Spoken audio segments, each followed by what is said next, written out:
কি বুঝে বিড়ি খান, কি বুঝে সিগারেট খান, কোন বুঝে দাড়ি কাটেন, কোন বুঝে টেলিভিশনে নর্তকীর নাচ দেখেন।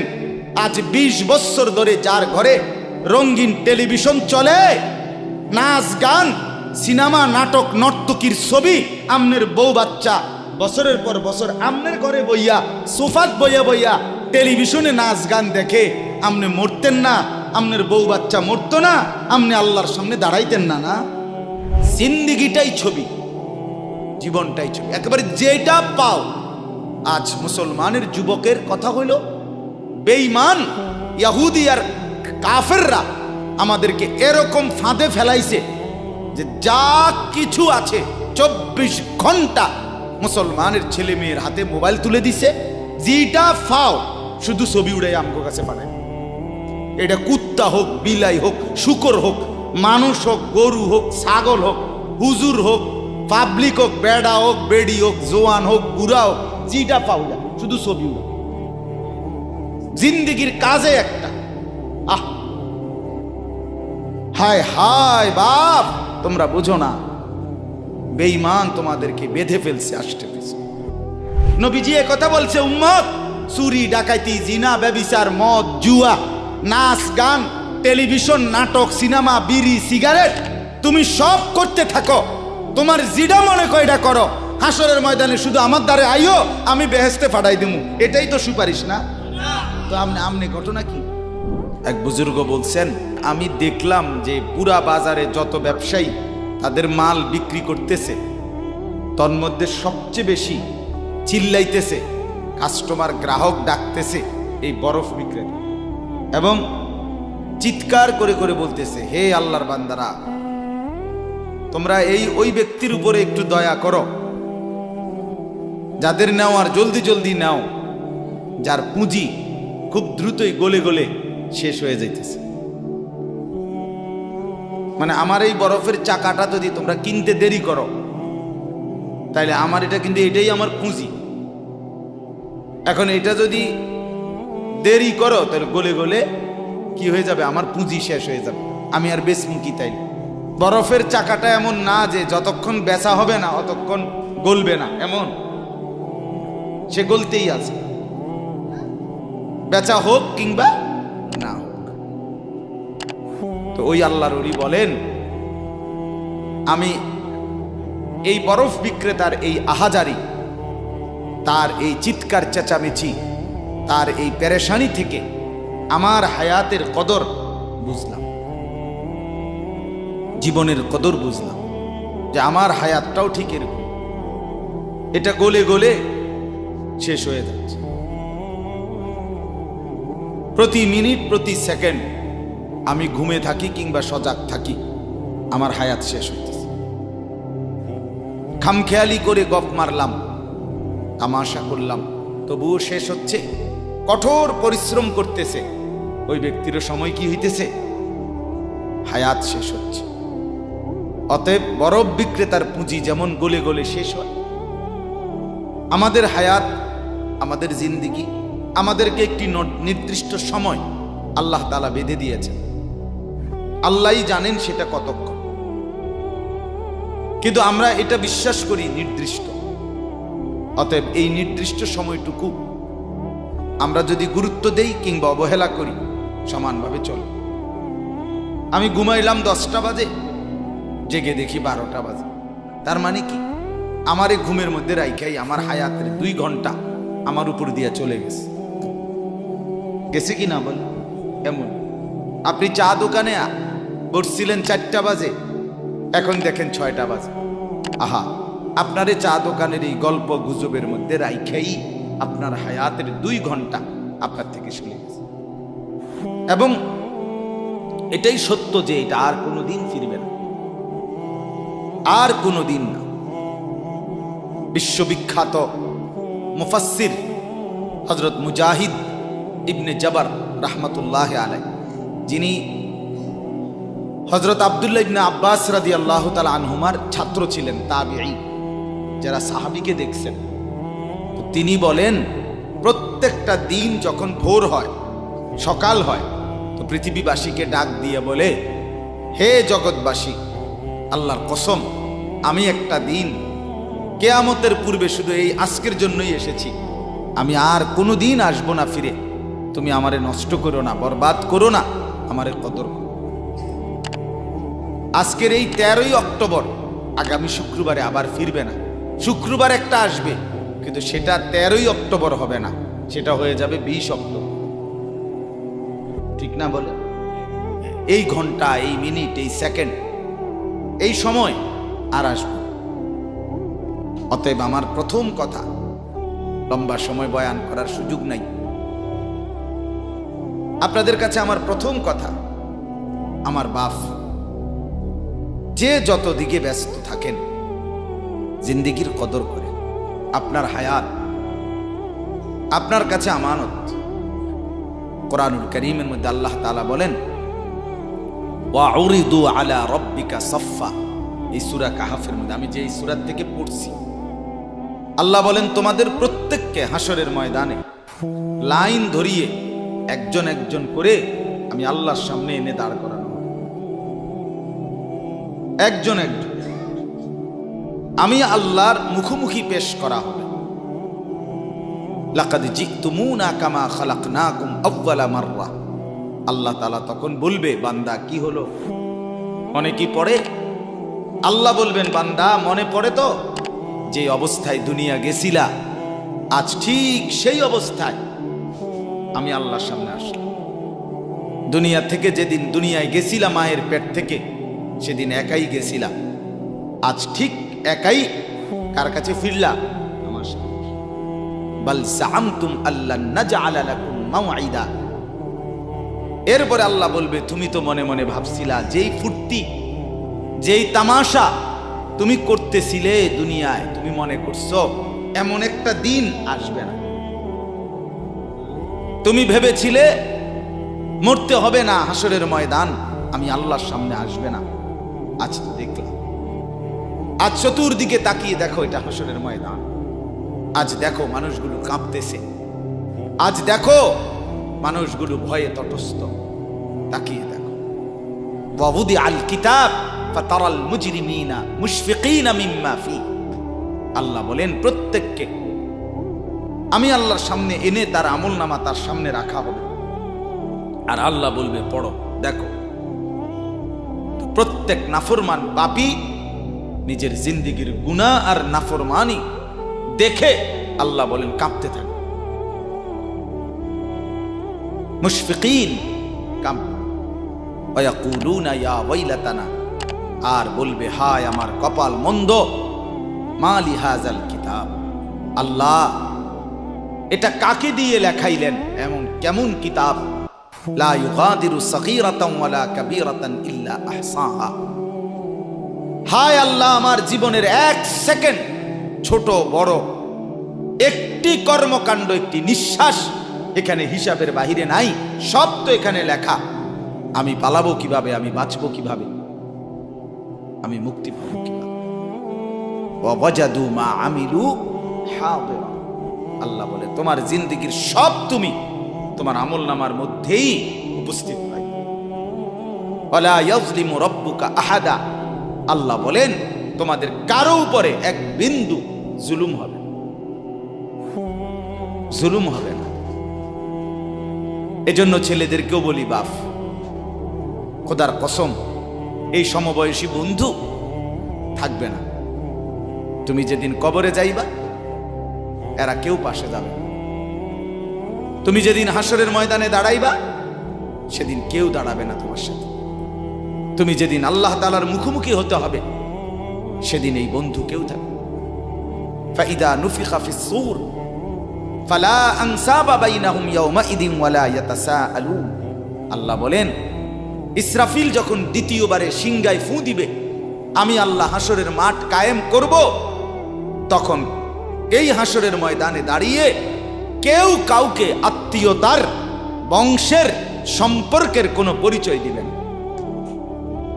কোনো মা বলবে না এটা আমার সন্তান, কোনো সন্তান বলবে না এটা আমার মা, কোনো ভাই বলবে না এ আমার বোন, বোন ডাকবে না এ আমার ভাই। ওয়ালা ইয়াতাসাআলুন, কেউ কাউকে জিজ্ঞেসও করবে না কেমন আছে। কে কারে জিজ্ঞাসা?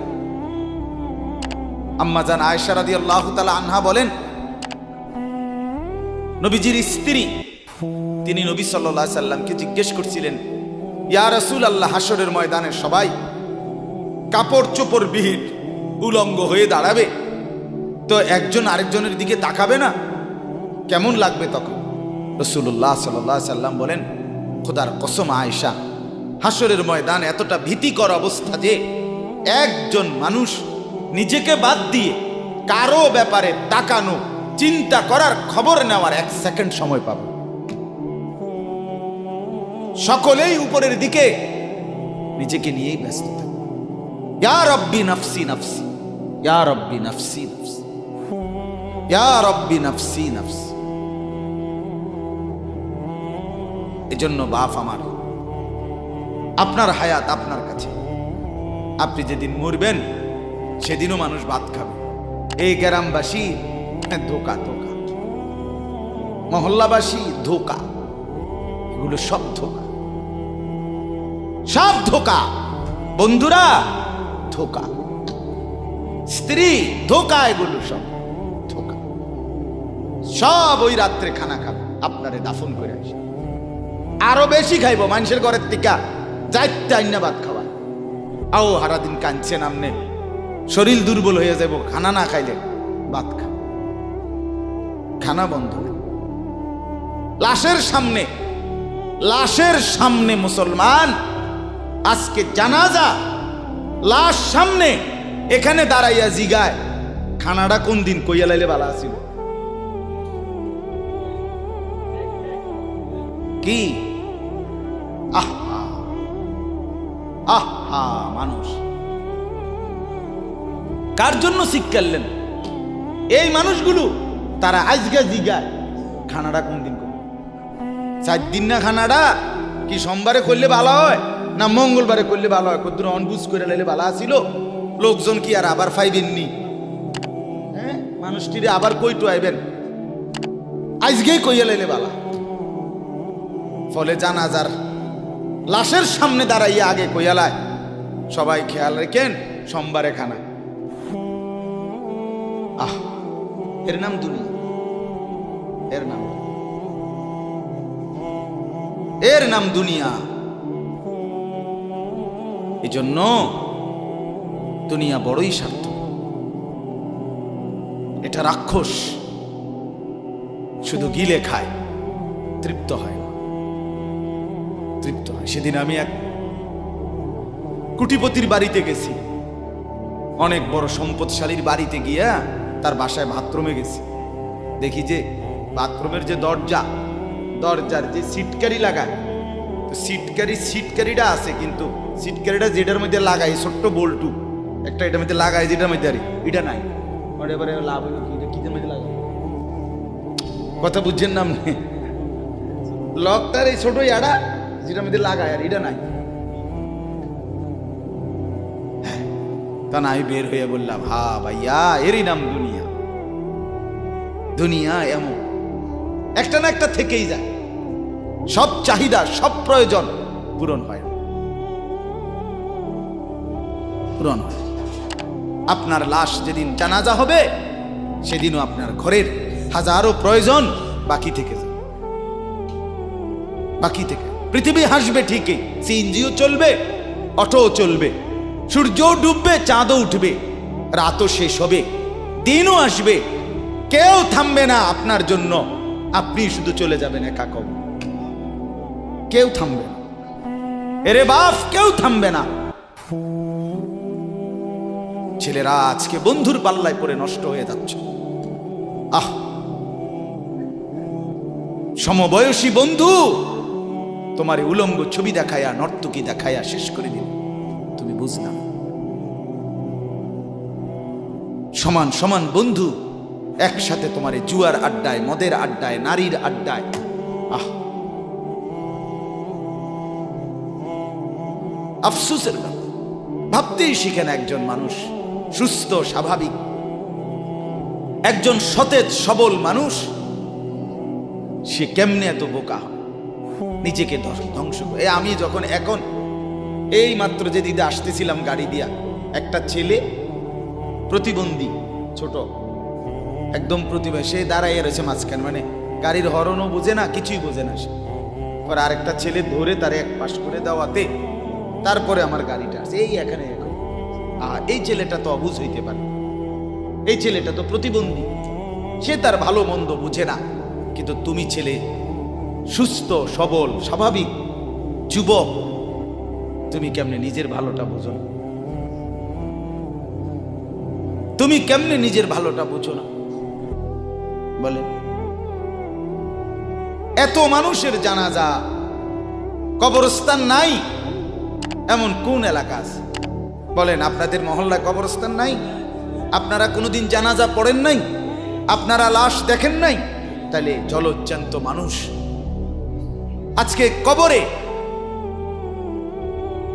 জনাব হযরত মাওলানা আব্দুল বারী সাহেব, আমার তো পুরা মনে আছে কত সময় আমার সাথে, কতদিন বয়ান একসাথে দেখছি, বসছি, কথা বলছি। কোথায় হারিয়ে গেল? কোথায় চলে গেলেন? এইভাবে পরিচিত চেনা মানুষগুলো প্রতিদিন হারিয়ে যায়, কবরে চলে যায়। এরপরও কি আমার কলিজার ভিতরে একবারও এই হয়েছিল বেটা আহাম্মক কোথাকার বেটা, জিন্দিগিটাই ছবি, জীবনটাই ছবি, একেবারে যেটা পাও। আজ মুসলমানের যুবকের কথা হইল বেঈমান ইহুদি আর কাফেররা আমাদেরকে এরকম ফাঁদে ফেলাইছে যে যা কিছু আছে 24 ঘন্টা মুসলমানের ছেলে মেয়ের হাতে মোবাইল তুলে দিছে। যেটা ফাও শুধু ছবি উড়াই আমগো কাছে পাঠায়। এটা কুত্তা হোক, বিলাই হোক, শুকর হোক, মানুষ হোক, গরু হোক, ছাগল হোক, হুজুর হোক, পাবলিক হোক, বেড়া হোক, বেড়ি হোক, জোয়ান হোক, বুড়া হোক, যেটা পাও না শুধু ছবি উড়া। জিন্দিগির কাজে একটা আহ হায় হায় বাপ, তোমরা বুঝো না, বেঈমান তোমাদেরকে বেঁধে ফেলছে, আষ্টে পৃষ্ঠে বেঁধে ফেলছে, গিলে খাচ্ছে, গিলে। একটা সেকেন্ড সিদ্ধান্ত বেঈমানের যে মুসলমানের একটা নড়াচড়া তারা তাদের আড়াল হইতে দিবে না। কারণ এই মোবাইল, এই ইন্টারনেট, এই সব কিছু আমরা যাই ছবি উঠাই করি তাদের হাতে, তাদের কাছে এটার মূল নিয়ন্ত্রণ। তারা দেখে মুসলমানের যুবকদের হালাত কি, চরিত্রের অবস্থা কি, যুবতীদের হালাত কি। যুবতী তার রাত গভীরে অশ্লীল দৃশ্য পুরুষকে দেখায়, যুবক তার রাত গভীরে অশ্লীল কথা, জঘন্য কথা ভিন মেয়ের সাথে বলে। আহা, বেঈমান তখন হাসে, কাফের বেঈমানরা তখন হাসে যে হ্যাঁ দেখছো মুসলমানের অধপতন, মুসলমানের সন্তানের নোংরামি, মুসলমানের সন্তানের অসভ্যতা, এটা তারা হিসাব রাখে। এজন্য ভাইয়া জীবনের কদর করে। একজন হলে একজনই বোঝেন, দুইজন হলে দুইজনই বোঝেন। বাবাদেরকেও বলি, আমার ছেলেদেরকেও বলি, সবাইকে বলি, বাপ জিন্দিগির কদর করে। এই বলতেছিলাম, এটা আমাদের হায়াত, এটা আমাদের জীবনের সবচেয়ে বড় সম্পদ। এই সময়টা, এই হায়াতটা, আমার জীবন, আমার হায়াত, এটাই আমার সময়, এটাই আমার জীবন। যেটা ঘন্টা, মিনিট, সেকেন্ড, এটাই আমার জিন্দিগি। যেটা জিন্দিগি, এটাই ঘন্টা, মিনিট, সেকেন্ড। আমরা মরার আগে মানুষ বা অসুস্থ হইলে, অ্যাক্সিডেন্ট করলে, বুড়া হইলে মানুষে কয় না যে ভাই আমার আর সময় নেই, ঠিক কিনা বলে, আমার সময় শেষ, তার মানে হায়াত শেষ। তাহলে বোঝা গেল যেটা হায়াত এটাই সময়, যেটা সময় এটাই কি বলেন না হায়াত। হায়াত, হায়াত কদর করেন, কদর করেন। ও ভাই, ওই লাল গেঞ্জি, তুমি উঠা কথা বলো, তুমি বাহিরে গিয়ে কথা বলো, যাও। গাফেল কোথাকার। হে নগদ বুঝায় হেরে অনেক বুঝাইতে আছে, বুঝতে কি কইছে তুমি শোনো মিয়া, বললাম না তুমি আলাদা শোনো। আমি এ ব্যাপারে কঠোর। 10 মিনিটের জন্য যদি বলি আমার জিন্দেগির সিদ্ধান্ত, গাফেলকে বলবো না, অমনোযোগীকে বলবো না, এটা আমার জিন্দেগির ফয়সালা ইনশাআল্লাহ। সমবয়সী বরবাদ করে দিচ্ছে ছেলেদের কাছে, এক সময় না ভালো হতে দিচ্ছে না। আহ, কোন মা বাপ তার সন্তানকে অসৎ করে গড়ে তোলে নাই। মা তার পেটের থেকে অসৎ সন্তান জন্ম দেয় নাই, পবিত্র সন্তান জন্ম দিয়েছিল। মায়ের বুকের পবিত্র দুধ খাওয়াইছিল, দুধ হালাল পবিত্র। মা পবিত্র এক সন্তান জন্ম দিয়েছে। পরবর্তী এই সমাজ, এই সমবয়সী বন্ধু এই অশ্লীলতার বেহায়াপনার আড্ডা শেষ করে দিয়েছে, শেষ করে দিয়েছে। চল কোথায়? ওইখানে দেখছি 2টা মেয়ে হাঁটতেছে, চল পিছে পিছে হাঁটি। চল কোথায়? ওইখানে চল একটু আড্ডা দিয়ে আসি। শেষ। 3টা বাজে বের হইছে, রাত 10টা বাজে ফিরছে। 7 ঘন্টা সমবয়সী 7-8 জন ছেলে একসাথে ঘুরলা, অথচ তোমার লগের এই 6 জন বন্ধু একবারও বলল না যে আসরের নামাজ পড়তি না, মাগরিব পড়বা না, এশার নামাজ পড়বা না। 7 ঘন্টায় যেই বন্ধুরা একবারও তোমারে 1 ওয়াক্ত নামাজের কথা বলে নাই, বিশ্বাস করো ছেলেরা, এটা বন্ধু না, এটা শয়তান ছাড়া আর কিচ্ছু না। এটা ইবলিস বেটা, এটা শয়তান, এটা তোরে শেষ করে দিবে। তোর আখিরাত তো শেষ করবে, তোর দুনিয়া তোরে অকর্মণ্য অপদার্থ বানাইয়া একটা আকামলা বানাইয়া ছেড়ে দিবে। শেষ পর্যন্ত এক বদনা আলগি দিতে আর ক্ষেত্রে বলতায় না। তার মা যদি বলে 1 জগ পানি দাও, পাইতাম না। তার বাপেরে যদি বলে যে তার বাপের লেগে বাজারে এ বাড়িকে বইরা কুদুর বাতগুন দিয়ে আইও, পাইতাম কি পারতি না। কেন? ভাল লাগে না।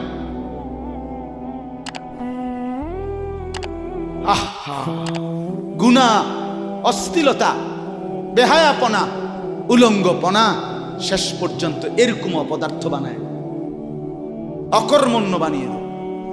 হযরত আব্দুল্লাহ ইবনে আব্বাস রাদিয়াল্লাহু তাআলা আনহু বলেন, প্রত্যেকটা গুনাহ মানুষকে দুর্বল করে দেয়।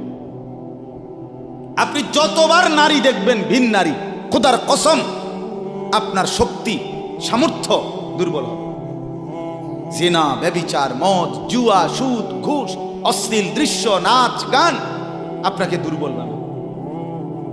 সাওয়াদান ফিল ওয়াজহ, চেহারা কালো করে দিবে। জুলমাতান ফিল কলব, অন্তর অন্ধকার করে দেবে। ওয়াহানান ফিল বাদান, শরীর দুর্বল করে দিবে। দাইকান ফির রিজক, রিজিক সংকীর্ণ করে দিবে। বুগদাতান ফি কুলুবিল খালক, মানুষের চোখে ঘৃণিত বানায় দিবে। এই 5টা কথা। প্রত্যেক গুনাহ কয়টা ক্ষতি করে? চেহারা কালো বানায়, অন্তর অন্ধকার বানায়, শরীর দুর্বল করে, রিজিক সংকুচিত করে, কমিয়ে দেয়, মানুষের চোখে ঘৃণা তৈরি, ঘৃণা তৈরি। আপনি 2টা ছেলে একসাথে মনে করেন বিড়ি খায়, সিগারেট খায়, গাঁজা খায়, একসাথে হেরা 24 ঘন্টা চলে, একসাথে মোবাইলে ছবি দেখে, নাচ দেখে, ভিডিও দেখে, অশ্লীল। এরকম 2 জনের আলগা করে একজনের জিগান তোর লগের হেতে কেমন, হেতে কি করবো? উনি জোনায়েদ বাগদাদি, কথা বলেন না কেন? হে বলবো এটা নাকি? সে বলবো যে অসভ্য। তাইলে কি বুঝা গেল? আপন যার লগে চলছিলা তুমি, হেইতেও তো তোমারে অসভ্য। অসভ্যকে অসভ্যও অসভ্য বলে, সভ্যরাও অসভ্য বলে। এই কথাটা জরুরি। দুশ্চরিত্রকে, মন্দকে মন্দ লোকেও মন্দ বলে, ভালো লোকেও কি বলে? মন্দ। নেককার এর উল্টাটা। একটা লোক নামাজি, চরিত্রবান, দিনদার, আল্লাহর পথে চলে, ছেলেটা নামাজ পড়ে, যুবক, সমাজের যে কোনো কাউকে খারাপ, একের গাঁজাখোর, ফুট্টাখোর, বাবাখোরকে জিগান যে এই লোকটা কেমন, সে বলবে ভাই আমি খারাপ হইতে পারি কিন্তু তবে হেতে ভালো। ঠিক কি না বলে? এজন্য প্রিয় বন্ধু, আবারও বলছি, বাপ জিন্দেগি নষ্ট করেন, হায়াতের কদর করেন, জীবনের কদর করেন, জীবন সুন্দর করেন। আপনার দিকে আপনি নজর দেন, আপনার দিকে। ছেলেদেরকে বলি, বাবা তুমি তোমার আপাদমস্তক দেখো, তোমার এই চুল মুসলমানের তো, তুমি খেয়াল করো। গোটা পৃথিবীতে এই আজকে ছেলেদের, তোমাদের যাদের চুল বড় বড় এলোমেলো, এগুলো সবগুলো ইয়াহুদিদের চুল। আর এই ইয়াহুদির, এই জালেম ইসরায়েলের এই ইয়াহুদিরা বলছে গাজা ফিলিস্তিনের মুসলমানের এরিয়াকে 24 ঘন্টার মধ্যে বলছে ছেড়ে দিতে। রক্তে ভাসায় ফেলতেছে মুসলমানের তাজা খুন। আজকে 75 বছর একটানা মুসলমানের রক্ত ঝরাচ্ছে ফিলিস্তিনে এই ইসরায়েলের ইয়াহুদিরা। এই সমস্ত চুলের কাটিং এগুলো ইয়াহুদিদের। বিশ্বাস, কসম, এটা তাদের ডিজাইন। কেন? তারা দাজ্জালের জন্য পৃথিবীকে সাজাইতেছে। হাদিসে আছে দাজ্জালের চুল হবে, নবীজি বলছে দাজ্জাল হবে যুবক এবং দাজ্জাল হবে এলোমেলো চুলওয়ালা। আল্লাহর নবীর হাদিস, কসম, বুখারী মুসলিমের হাদিস। এই জন্য দাজ্জালের চুল হবে আউলা ঝাউলা চুল, স্বাভাবিক চুল না। আজকে এই জন্য ইয়াহুদিরা দাজ্জালের চুলের ডিজাইন আমাদের সন্তানদের কাছে পরিচিত করে দিছে আগের থেকে। এজন্য আমি সবার কাছে অনুরোধ করলাম, বাবা প্রত্যেকেই আল্লাহর ওয়াস্তে নিজেকে নষ্ট করো। গুনার কথা বলার পরে তুমি গান শোনো, নাচ দেখো, অশ্লীল ছবি দেখো, এক ওয়াক্ত নামাজ পড়ো না, এরপরে যদি তোমারে কেউ বলার পরে তুমি হাসো, মনে করো তুমি প্রতিবন্ধী। এটা মনে রেখো।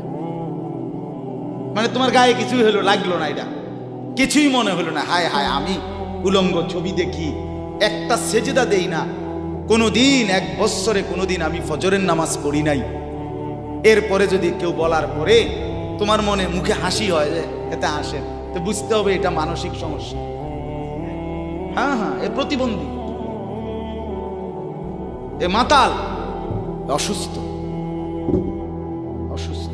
আমি নিজে পাবনা, গত মাসে আমি পাবনা গেছিলাম, বিকাল বেলা আসরের নামাজের পরে পাবনা মানসিক হাসপাতাল, যেটা আমি নিজে দেখতে গেছি, আমার ওই এলাকার মানুষ ওরা নিয়ে গেছে। এই বাংলাদেশের সবচেয়ে বড় মেন্টাল হসপিটাল যেটা। আমি মাগরিব পর্যন্ত পাবনা মানসিক হাসপাতাল ঘুরে ঘুরে দেখছি, ভিতরে অনেক ওয়ার্ডে গেছি। ছেলেদেরকে বলি, বাপ তোমরা শোনো আমার কথা, আল্লাহর কসম আমি নিজ চোখে দেখছি। এই গত মাসে আসর থেকে মাগরিব অনেকগুলো ওয়ার্ড আমি ঘুরে দেখছি। এই যতগুলো ওয়ার্ডে পাগল আছে সবটিতে ভরা। কসম আমি নিজ চোখে দেখছি, 100 জনের মধ্যে 2 জনও বুড়া নাই, সব যুবক, সব যুবক। বিশ্বাস করো বাপ, আল্লাহর নাফরমানি করে জিন্দেগি তামাশা বানাই না। নারী দেখতে দেখতে, অশ্লীল ছবি দেখতে দেখতে, মোবাইল টিপতে টিপতে, আল্লাহকে সেজদা না করতে করতে চোখ কোনখানে গেছে গিয়া দেখো।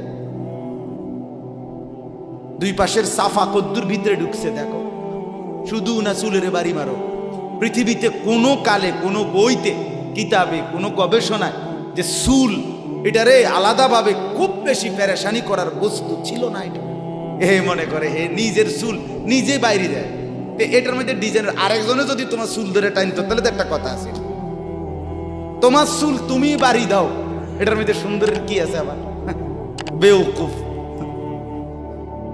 আহাম্মক। কেমন আহাম্মক আমি বুঝি না এটা। আল্লাহ আমাদেরকে বুঝ দান করেন। আমার বাপ 2টা আয়াত পড়ছি, আমি তর্জমা বলব। আল্লাহ তাআলা বলেন, ওয়াতলু মা উহিয়া ইলাইকা মিন কিতাবি রাব্বিক। নবীজি সাল্লাল্লাহু আলাইহি সাল্লাম মানুষকে কালেমার দাওয়াত দিতেন, তো বিভিন্ন জন বিভিন্ন বুদ্ধি দিত।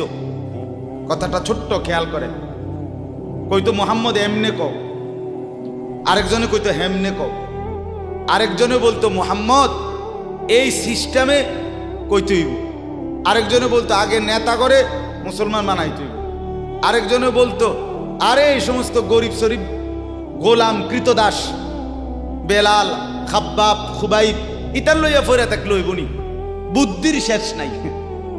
বোঝেন নাই কথাটা? আল্লাহ তাআলা তখন বন্ধুকে বললেন, দোস্ত সব বাদ দেন, আমি যেটা বলি শুনেন।